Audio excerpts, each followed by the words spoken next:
नमस्कार। आप सभी का एक बार फिर से स्वागत है हमारे चैनल भक्ति ज्ञान में। आज सुनेंगे मंगला गौरी व्रत की कथा।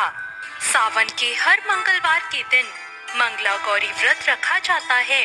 मंगला गौरी व्रत के दिन माँ पार्वती की विशेष पूजा आराधना की जाती है। इस व्रत को विशेषकर सुहागन महिलाएं रखती है। माना जाता है कि मंगला गौरी व्रत रखने पर सौभाग्यवती होने का वरदान मिलता है, संतान प्राप्ति होती है और मां मंगला देवी अपने भक्तों पर अपनी कृपा बनाए रखती हैं। इस दिन पूजा करने के लिए महिलाएं सुबह ब्रह्म मुहूर्त में उठकर स्नान करती हैं।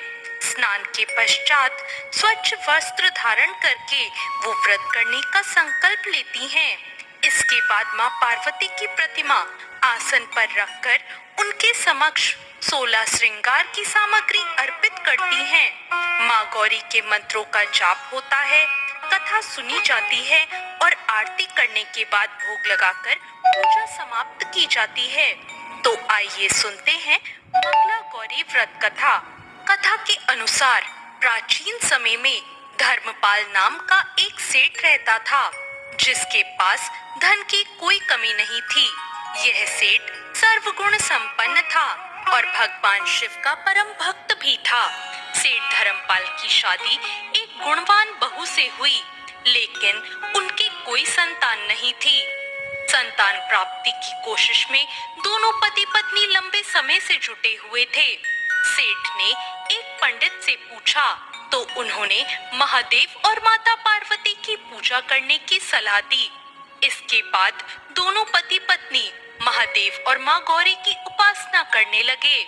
इस उपासना से प्रसन्न होकर महादेव और माँ पार्वती ने धर्मपाल की पत्नी के समक्ष प्रकट होकर उसे कहा कि जो वरदान मांगना चाहते हो मांग लो। इस पर धर्मपाल की पत्नी ने संतान प्राप्ति की इच्छा जताई।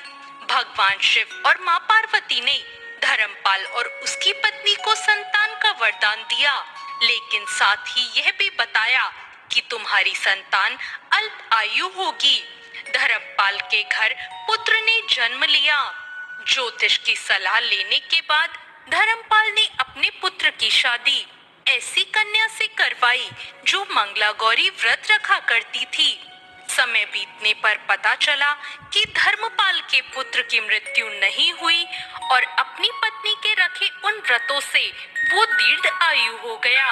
इस कारण से सभी नवविवाहित महिलाएं इस पूजा को करती हैं तथा गौरी व्रत का पालन करती हैं तथा अपने लिए एक लंबी, सुखी और स्थायी वैवाहिक जीवन की कामना करती हैं। जो महिला इस मंगला गौरी व्रत का पालन नहीं कर सकती, उस महिला को श्री मंगला गौरी पूजा तो कम से कम करनी ही चाहिए। इस कथा को सुनने के बाद विवाहित महिलाएं अपनी सास एवं ननद को 16 लड्डू देती हैं। उसके उपरांत वे यही प्रसाद ब्राह्मण को भी देती हैं। इस विधि को पूरा करने के बाद वर्ती 16 बत्ती वाले दीपक से देवी की आरती करती हैं। व्रत के दूसरे दिन बुधवार को देवी मंगला गौरी की प्रतिमा को नदी अथवा पोखर में विसर्जित कर दिया जाता है। अंत में मां गौरी के सामने हाथ जोड़कर अपनी समस्त अपराधों के लिए, पूजा में हुई गलतियों के लिए क्षमा मांगनी चाहिए।